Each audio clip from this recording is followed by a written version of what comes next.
So I'm Christine Dow. I'm the founder of Dow Integrated Health. It's in Livermore and Alameda. I'll share a little bit about my personal story that brought me to acupuncture. Like many of you, I was very successful. I started out my career actually in investment banking for Credit Suisse First Boston. That was at the age of 19. I then moved on to outside sales for Intel, and I did very well, and I paid the price. So after I had my daughter, I got very sick, and I got into a car accident and was then diagnosed with both Hashimoto's and fibromyalgia. So it was a 3 to 4 year challenge to figure out how am I going to live, how am I going to support my child, and how am I going to get my health back.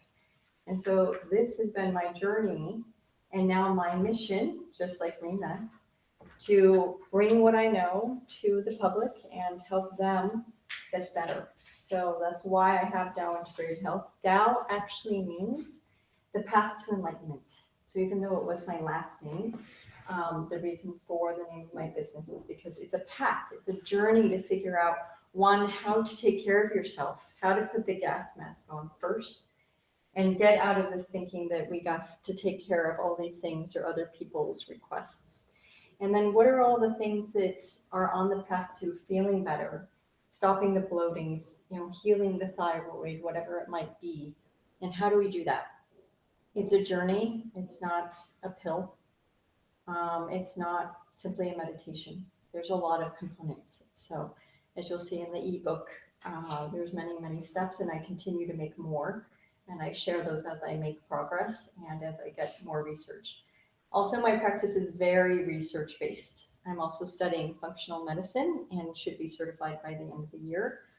So I do a lot of lab work to correspond to the work that I see in Chinese medicine. So Chinese medicine is a very systemic perspective. Your body is one body. You don't have a doctor for the head, another doctor for the foot, and another doctor for your gastrointestinal system. It's one person, and they're all one system working together, similar to Ayurveda. And so they also speak of hot and cold and herbs and food very similarly. I know there's a concept of like Vata and Pitta. I've seen my own Ayurvedic doctor. Also, we attribute them to organs, and those organs create that fire or that cold. So a little twinge of difference. There's still 5 elements, so it's a little bit of a different style in acupuncture. So acupuncture is so old that the history of it has shifted. So a piece of acupuncture went to Japan, and Japan took its own life to acupuncture, and they have what's called Campo medicine, and they also do more 5 elements. So when they check the body, they're checking for where's the fire, where's the cold, where's water, earth, those things, and they treat you according to that. I follow more of a Chinese style, which means more organ-based. So when I take the pulses, I'm actually reading the function of each of the organs and how they're interacting together. Because each organ has like a sister organ, and they work together. And they facilitate the flow of what we call qi. So qi is your energy, and there's different levels of qi. There's your vital qi, your essence of who you are, what you came into this world with. And sometimes we come into this world with not as much of essence qi. We might be weaker. And then you have the qi that you build by eating food and digesting. That's a different type of qi. So you bring these two together and you have the life of a person.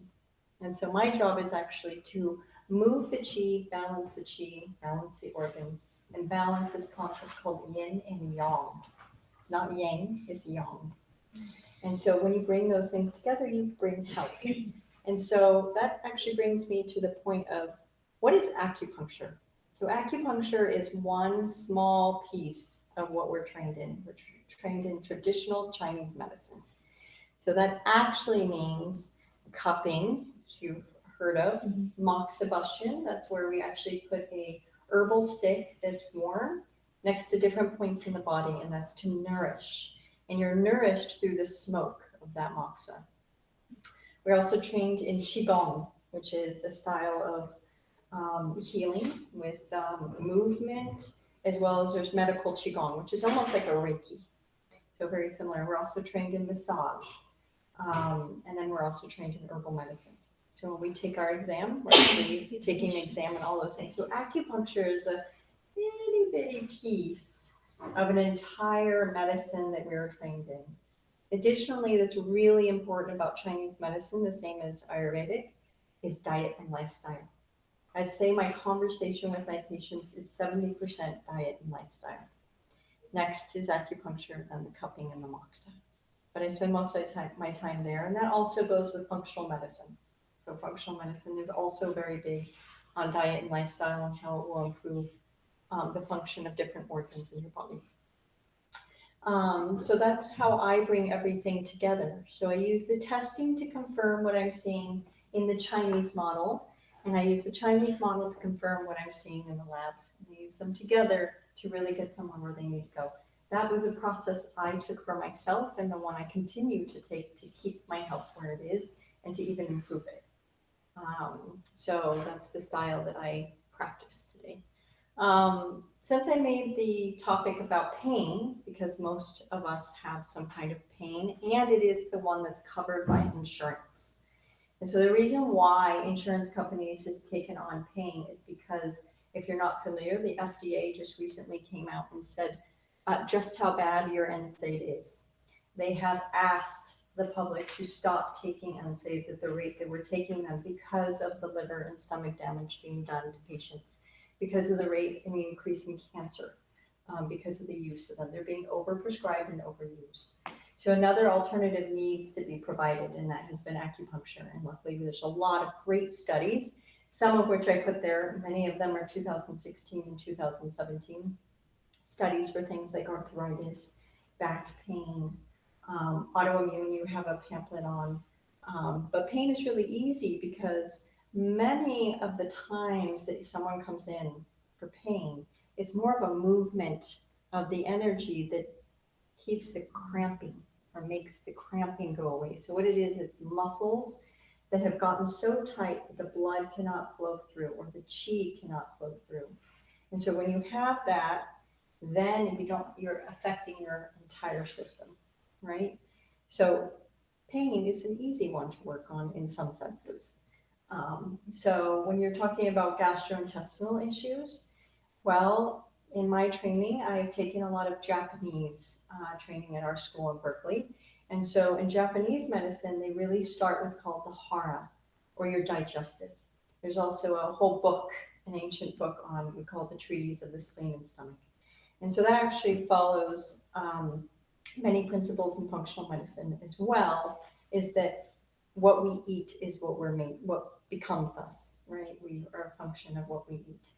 So I work on a lot of digestive issues, and there's a lot of great points for digestive issues. And again, I bring up the point that diet and lifestyle are going to be the important factor.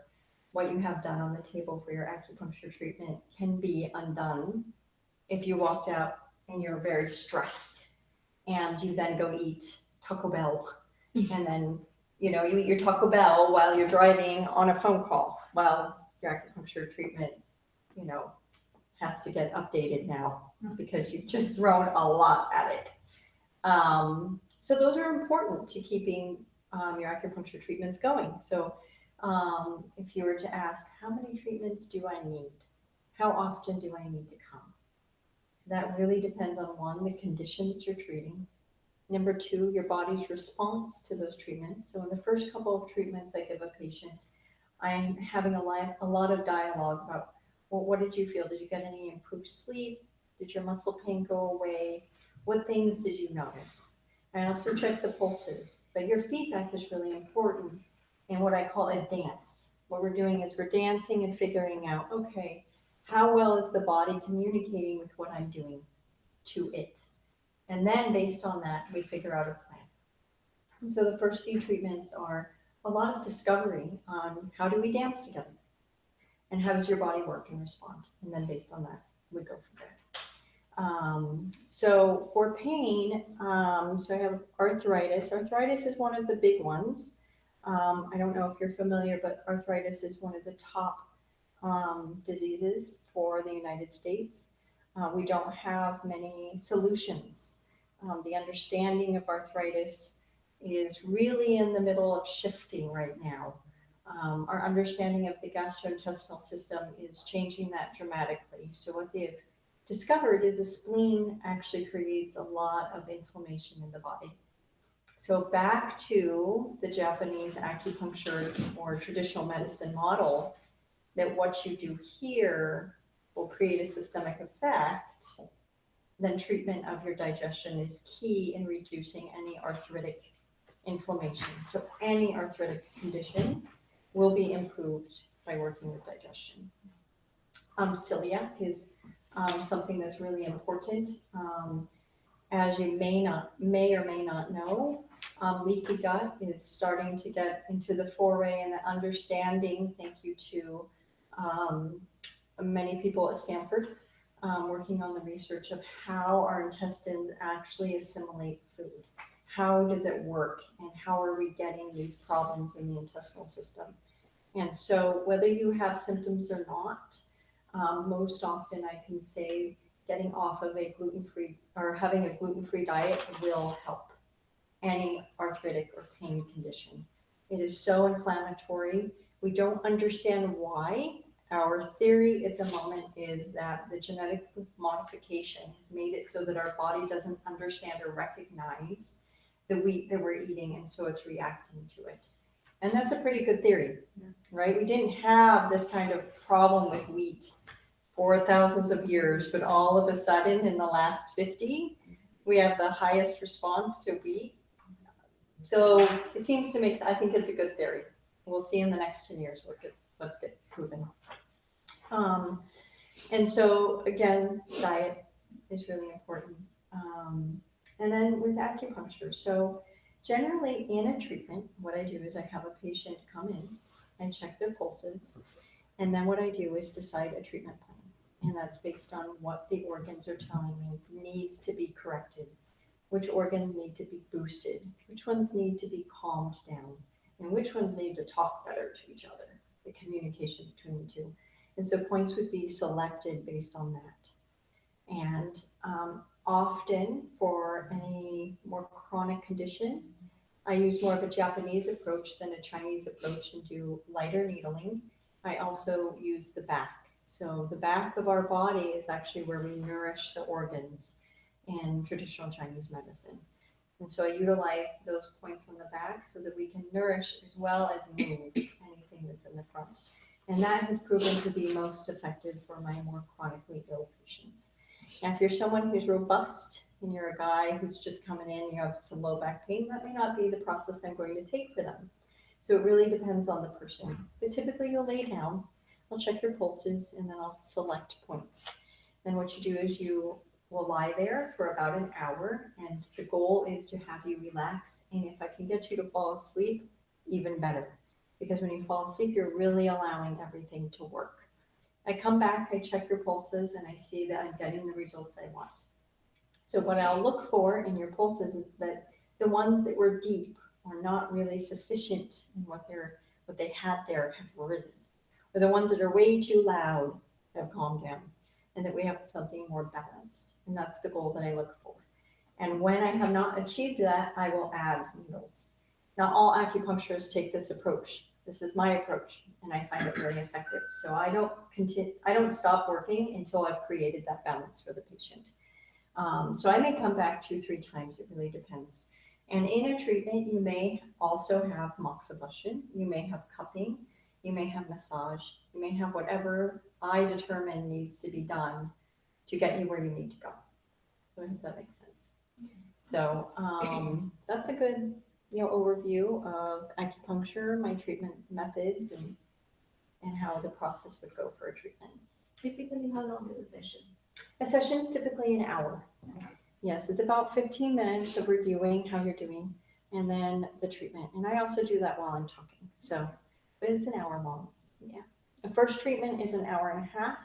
I do a pretty thorough exam of your systems, checking specifically on digestion. I'm very heavy on digestion, sleep, diet, and lifestyle, and what has happened in your life. So that's very congruent with Ayurvedic as well. Is you talk about what's all the things that have happened in the past that you think has nothing to do with today. And funny enough, It really does. So that little thing that happened, you think, oh, I just had that bug way back when, but I never quite felt the same. Huh, that's a key piece of information for us. And so we can start to see how the body took the path to where it is today. So, is it an ongoing process, or can we say, oh, after a year we're done and you don't need to come back, pain is gone, or can the pain come back? Or Yes, that's a great question. So in my office, I actually try and have my patients leave. My goal is to have you there as long as you need to be there and go off and graduate, as I call it, to my patients. So yes, there is a graduation period, and the goal is that you'd be able to graduate for a long period of time and check in as you need. Now, life happens, right? You could be doing really well and someone rear ends you. That is the moment you need to call your acupuncturist and your chiropractor, may I say, and get back on the help, because any car accident, I'm just going to bring this up, bothers the entire system. It's not just the little back pain or the little whiplash. That will have a systemic effect. Trauma on the body is serious. We don't really have a good understanding in this society what impacts our body. So being rear-ended, let's say, did you know that was going to happen to you? Now you're hurting all of a sudden. You have been a victim of a crime upon your body. And even the emotional aspects of that need to be worked out. And acupuncture does deal with the spiritual part and emotional part of our body. So PTSD is one of the biggest areas that acupuncture is used for our service people today. So if you go to the VA, you have acupuncturists on staff treating PTSD because it's so effective. But the emotions can keep us from healing. Our state of mind will keep our bodies from making the progress it needs to make. And so traditional Chinese medicine also addresses that when we do a treatment. So I can feel that in your pulses. It's in your heart pulse, as we say. And so, or your liver pulse, as some people who've had acupuncture know. So that's also a very important part. So yes, you may have graduated when life happens, and then you need to come back and get reboosted. Yeah. So when you read the pulse, so you can read for all the organs, basically. Mm-hmm. It's pretty amazing. It's incredible. Yeah. What's even more incredible is that Christine will check and she'll say like your liver's asleep or something, and then she'll put the needles, and then she'll keep checking and say, okay, it's back now. Yeah. It's pretty So funny. so in my style, like I said, I don't quit until I see that the pulses and the body has gotten into balance. It's not every acupuncturist style. It's my style. It's very important to me. So you mentioned 1 hour sessions, so it's 1 hour a week or? Again, that depends on what you're dealing with. In autoimmune cases or an acute situation, like any of my car accident patients, I see them twice a week. It can be for 2 weeks or 3 weeks. Again, that dance and deciding how well they're responding to their treatments. Are they holding the treatment? So then there's this other concept with pain. So for a pain condition, are you able to hold and be without pain for a certain duration? Our goal is to have that go on and on and on, right? But in the beginning, you may only be pain-free or reduced pain for 2 to 3 days. Well, then my goal is to move that to 3 to 4, and 4 to 5, and 5 to 6. And that may mean that you have to come in for 2 times in a week for 3 weeks. It really depends on the person. Also depends on your life. So that always throws a little wrinkle in it. In my experience, when I was really, really bad, I was doing it 3 times a week, Monday, Wednesday, Friday. I did that for probably 4 or 5 months. Then I found Christine because I had a different acupuncture therapist that I was going to. And then I was doing twice a week for, ever. And then once a week. And lately, I've gone 2 weeks, 3, You've gone 3 weeks. 3 weeks? I've gone 3 weeks. So I'm living proof of what Christine's saying is right, which is it just depends. And as you get to start healing, your body needs less and less of it. Yep. The other thing that I was told over and over again, because I would get really frustrated, was that the more severe, the longer you've had something, the longer it'll take to heal. So basically, if you just started some pains and you went, you would be fine within 4 or 5 sessions, like you'd be done. But if you It's have easier. the same pain for chronically, like you've had it for years, then you can't expect it to go away in 5 sessions. So Yeah. You didn't create it in 5 days, right? Created it over time. And so that time, what happens is, I think of it as filling up your cup. And so with each treatment, we're filling it up. And so depending on what's going on in your life, you may lose a little. You might gain a little. If you're doing meditation, you're going to gain. You're going to bring benefit to your acupuncture treatment, no doubt.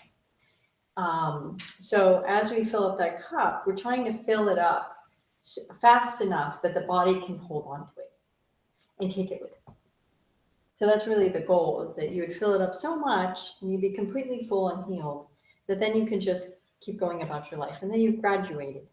But everyone's pace for filling up their cup is going to be different. And yes, if it's been more of a chronic situation, then filling up that cup is going to take a little bit more work. It also depends on how much work you're willing to put into it. If you're willing to make all the dietary changes that your Chinese medicine practitioner tells you to do, you're going to make more progress.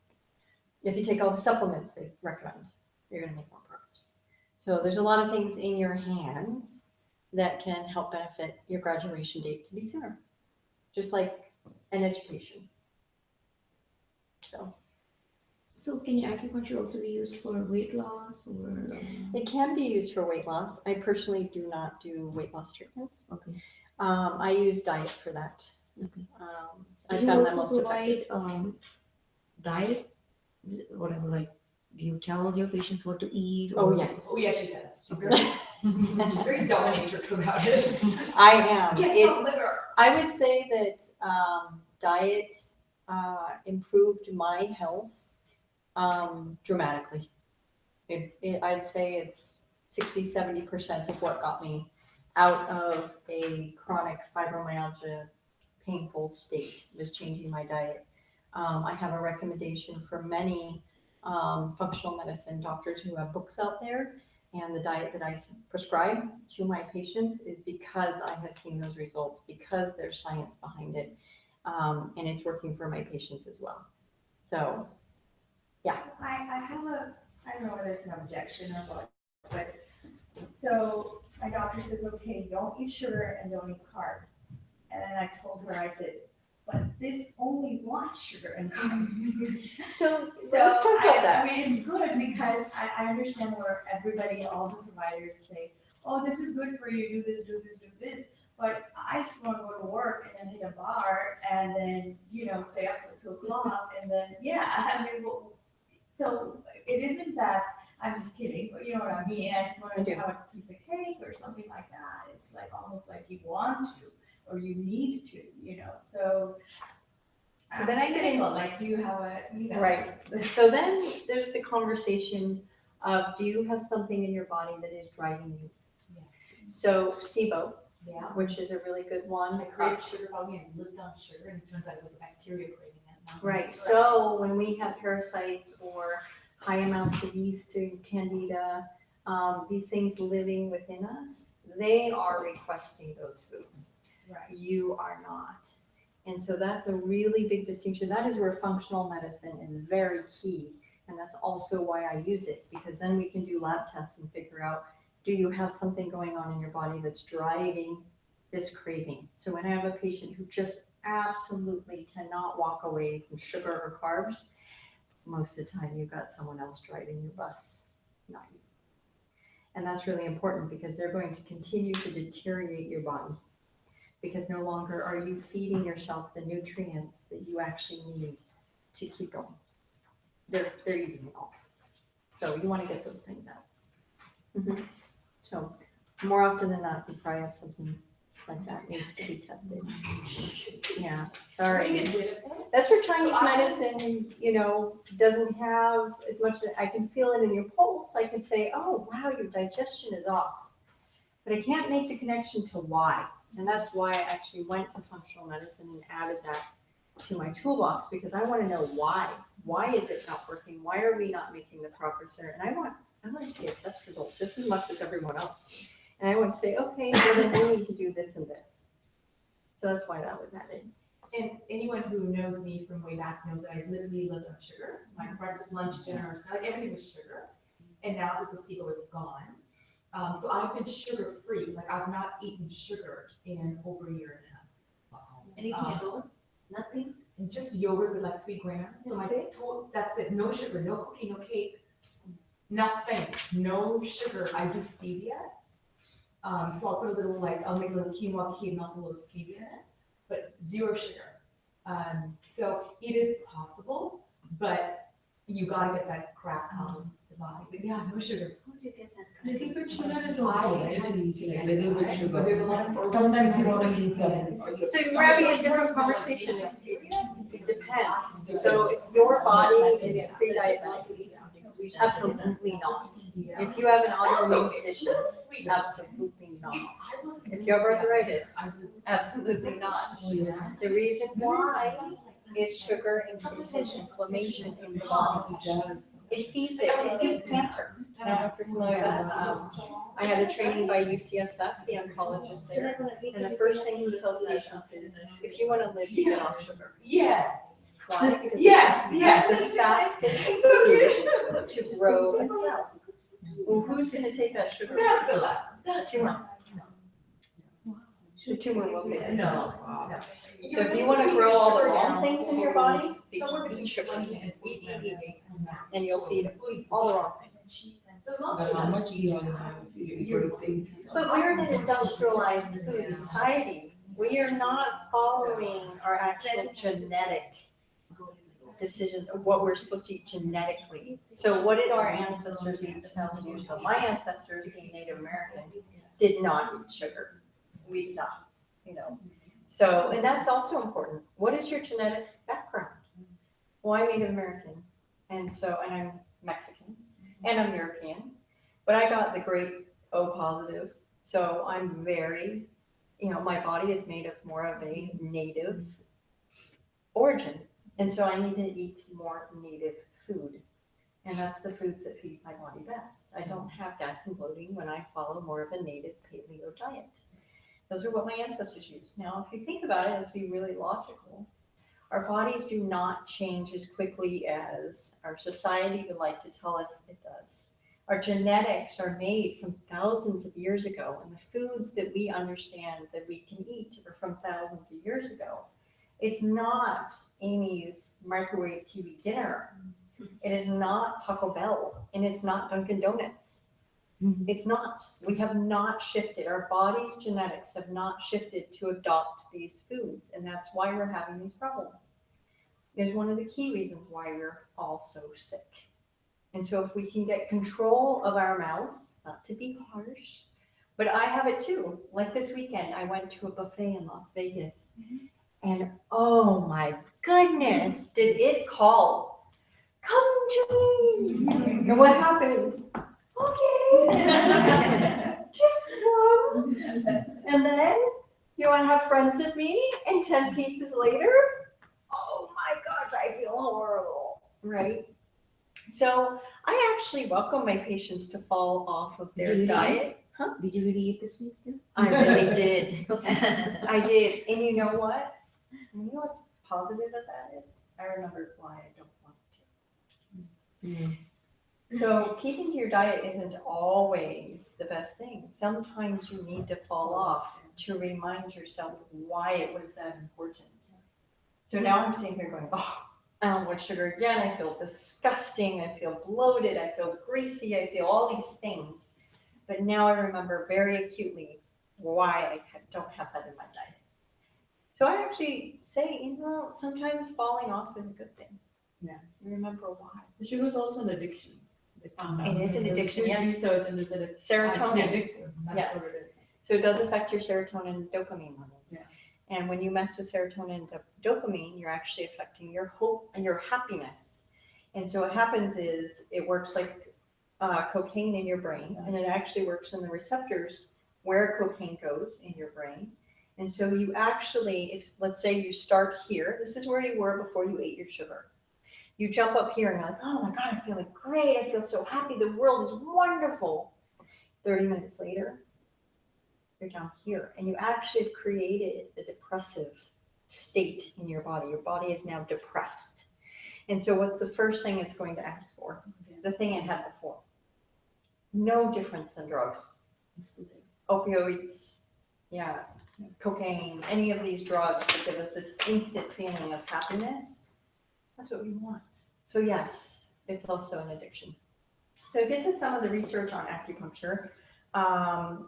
As we have outlined here, it actually changes your immune system. So what they're able to see through research is that it's able to mess with or play with and balance different immune cells in your body. And so that's how it works to improve your immune system. Additionally, if you're looking at an autoimmune condition, it actually changes your Th1 and Th2 response in the body. That has to do with which cells we also send out. Do we have an autoimmune response? Are we trying to kill a bacteria? Are we trying to kill a parasite? What are we trying to kill? And we send out different cells to do that work. And so in acupuncture, they've been able to see that we actually normalize those cells. So Dr. Amy Myers and also Dr.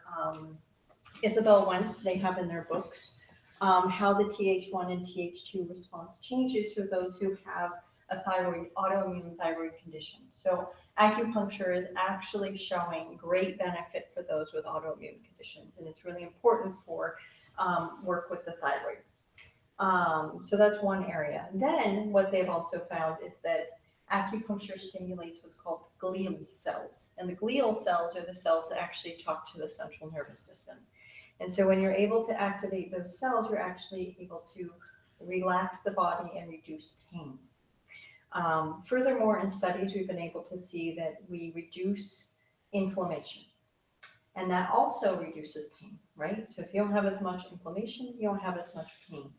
So we're finding through all of these great studies, all the various ways that acupuncture is balancing, truly balancing hormones, digestive systems, cardiac output and function, the brain with PTSD. And so more and more we're seeing this mysterious medicine where they said, oh, you balance your chi. Well, we're balancing our organs through this function of using a needle that's inserted in the body. And we're able to communicate in our system of our body with these needles and change our hormones and our function. It's really, really neat. I'm really excited to see what we figure out in the next 10 years with research because it's just getting more and more exciting. So that's some of the research on how it works and why is it doing what it's doing. Oh God, two more questions. Sorry. Sure. Again, sorry if they're dumb questions, but No, they're great. Come on. So, two things. One is the needles that you use, are they disposed of, or like okay? Yes. So all needles used by acupuncturists are sterile needles, and they have to be disposed of immediately. They are then sent to be incarcerated and burnt down to nothingness. Okay.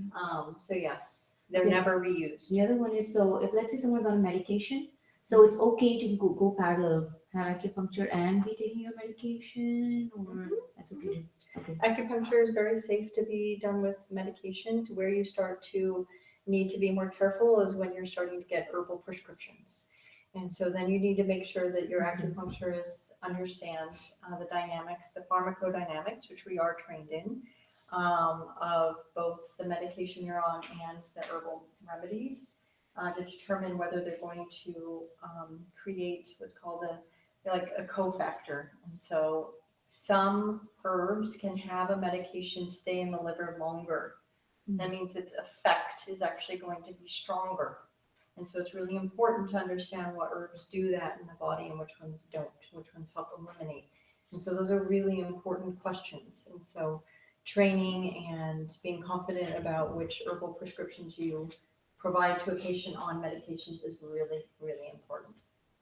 Yeah, so again, this is back to that umbrella. Acupuncture is a tiny piece under the traditional Chinese medicine umbrella. And then you've got herbal prescriptions. And many times, let's talk about menopause. Many times it needs to be a combination between herbs and acupuncture. I have found many remedies, and so if, my cohorts in acupuncture, that the herbal remedies do fantastic things in working with, hot flashes or menopause. Acupuncture does as well, but the two together are really, really powerful. So, yeah.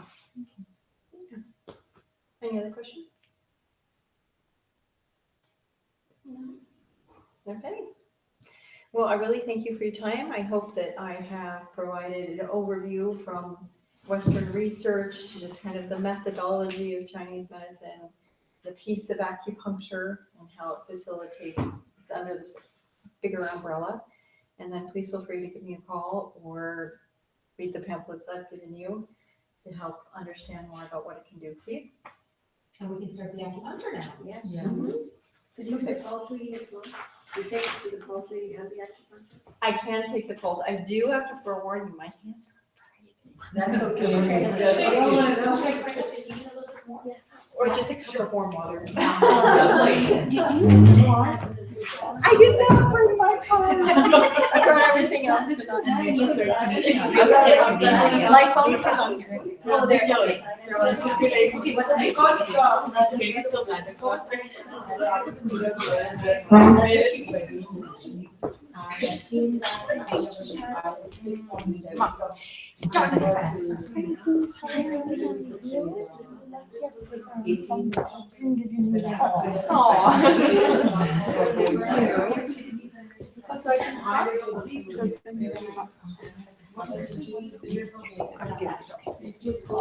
Maybe there are places. So, do we want to use our little fainting couch for the treatment? It's so dramatic and so. Isn't it? I'm donating it. This used to be what we had in that room. Yeah, we replaced it. Isn't it gorgeous? It's gorgeous. So we had some guests and so we bought a new couch there, and so I'm donating this. I'm telling you. You couldn't get it like clean. I'm telling you, man, God, those. You couldn't get it clean?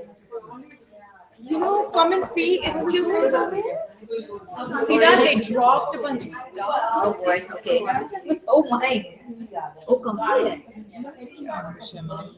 And suede wig. That's you need to put leather stuff there so you can just wipe it for guests.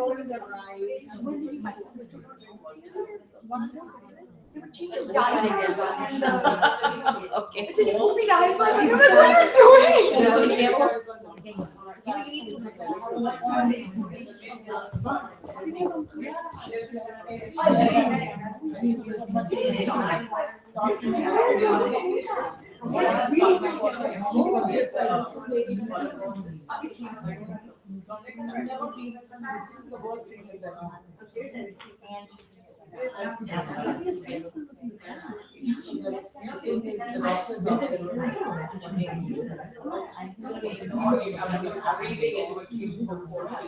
She's like, okay, I'm researching. Papa, you want to try, right? I know. My dad's gonna try it.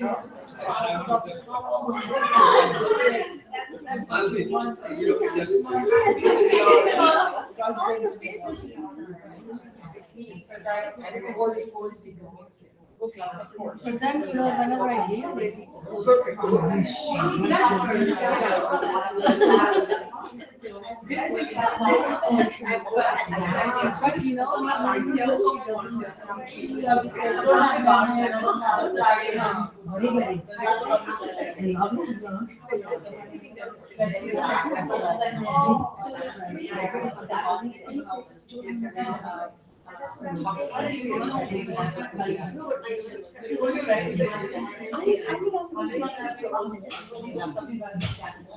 No, it's just so that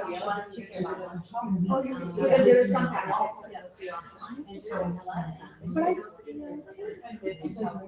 stronger to be able to achieve top. I mean, anyway, this year, this is my long-term health. But of course, I want to do natural things first. So we'll talk to you with the Because we actually know that we go out to the, we drove these departments are like. It's It's not easy for us. It's not easy. It's not easy. I have many friends really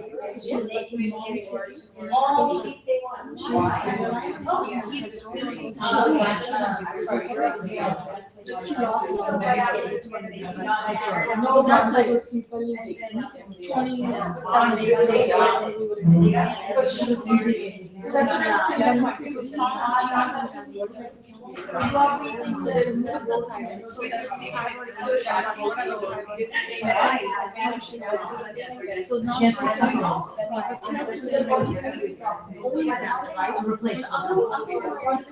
my sister had been the way they do it is like they give you medicine, they keep on Yeah, Christine, can you start on video first, and please, because I'm worried everyone gets you. I did, I cranked it up. I mean, I have to talk. No, it's not cranked it up to 74. Yeah, she's. I don't think, but I'm hoping. I think everyone's. Sure. Yes, that's something I'm interested in because my first time I was going to the How do you know what treatment to do? I don't know. She just figured it out. She just touched me and she would. Yes, I use more pulse. yes, that's what They're I supposed to was. do pulse. No, she wasn't. That's Okay. So I was like, so they found this just sit here, have to do this right here, you know. Everyone, take the pulse and just sit. So, yeah. So even like usually this is the version of kidney function. Oh, I checked water. I didn't check it. And also the longevity of your and then on your right hand side, it's not. Oh, let me turn this You have off. your adrenal glands. So what else?